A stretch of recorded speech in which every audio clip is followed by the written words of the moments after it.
Thank you for this opportunity, and I'm excited to be part of this movement, um, the United Methodist Christian Justice Movement. I'm Jefferson Knight, and I serve as program director of the Human Rights Monitor, which is the Peace of Justice arm of the United Methodist Church in Liberia. I've been trained by the Global Ministries, General Board of Global Ministries, as an Earth Keeper, and also I'm a human rights activist. And I am so excited about this opportunity to be able to share with our bishops our own experience or experiences when it comes to the issue of climate change in West Africa.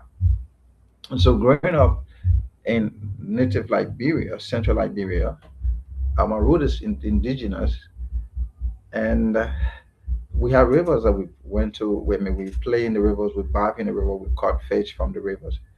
But today, some of those rivers are non-existent.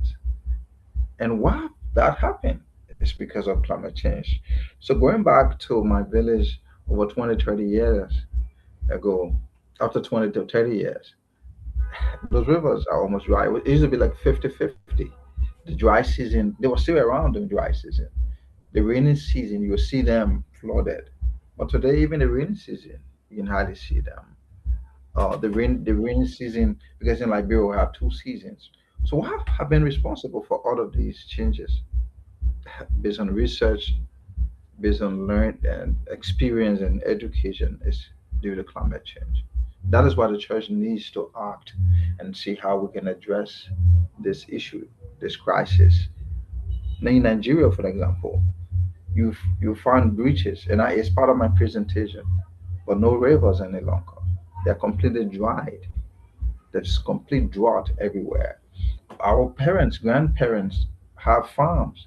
They because they are uh, farmers. But today, as those farmers make farms and all the different energy to put into it, nothing, there is not much use. So they have to go down to Monrovia, the urban area, instead of the rural community supplying urban communities. It's urban communities supplying rural communities with fruits and vegetables in most of the areas, regions of our country because of low use when it comes to agriculture. That is why it is important that we look into this matter because it is an urgency to address these climate crises and what have you. That's why the voice of the church is very key at this moment. The voice of the church, the UMC, has a stand on creation care, has a stand on the climate. And in our resolution 1033, it says, our covenant with God calls us to steward, protect, and defend God's creation and to advocate for policies rooted in justice and sustainability. Human abuse has caused all these things, like I mentioned, farming in Liberia and other parts of the world. There are not much yields. This is an example. Right in central Liberia, this little farm, there's no, I mean, not much production in terms of harvest and all and what have you, because of human greed, over industrialization, and unchecked consumption have desecrated God's gift.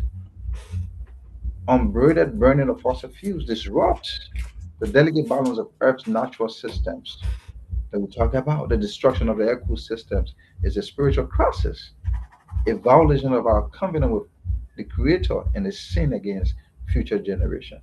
That is why it's important that we be more intentional in addressing the climate crisis that we are faced with today.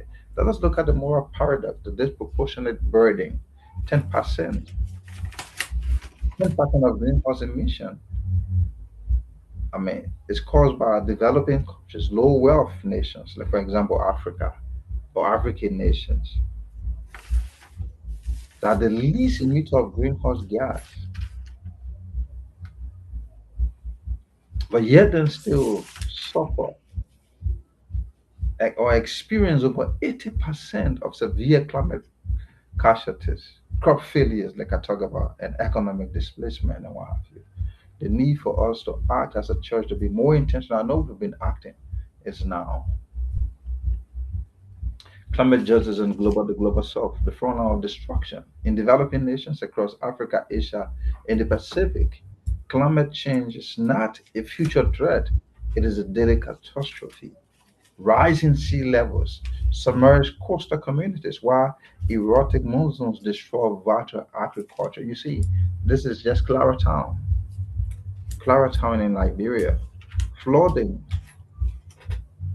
and these kids and other family members do not have anywhere to sleep. Their homes have been flooded with rivers, and this is happening in many other parts of the world, in Africa especially. Ghana, like for example, last month we saw the same consequences of flooding. We destroyed millions of dollars worth of property. Pillars of the global climate justice action. What do we need to do? Climate financing, yes. Technology transfer, laws and damage support, yes.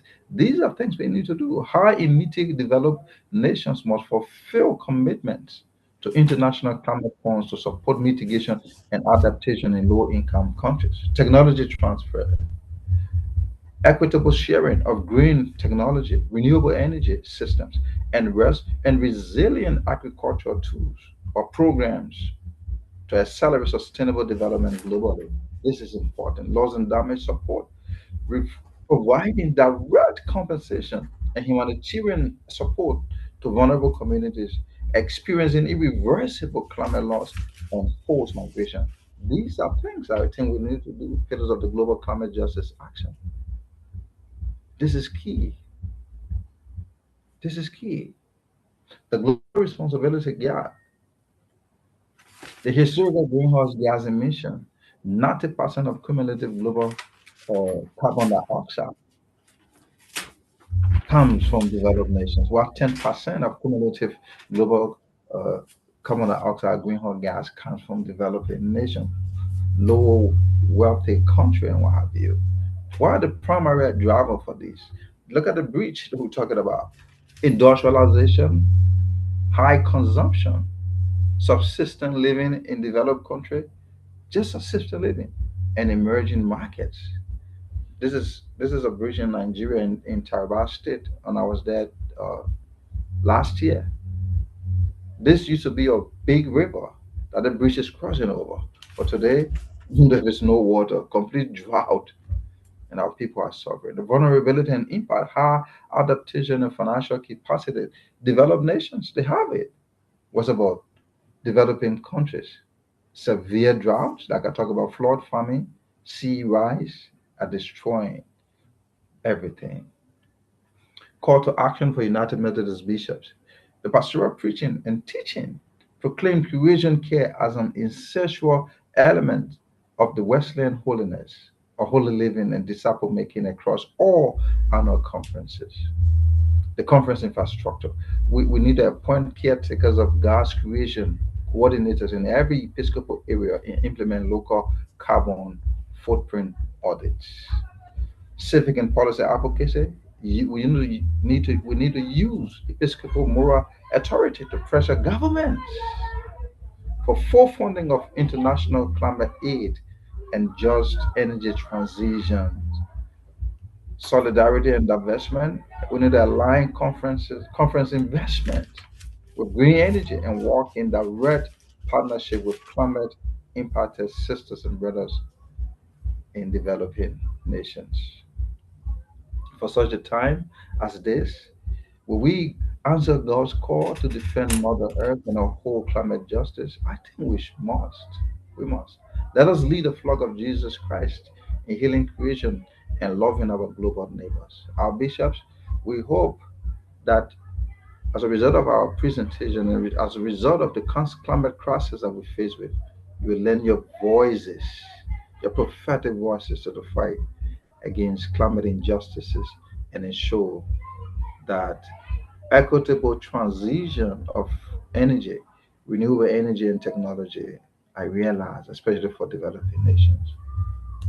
We do not need climate change. We need system change, quote unquote. Thank you, and God bless you.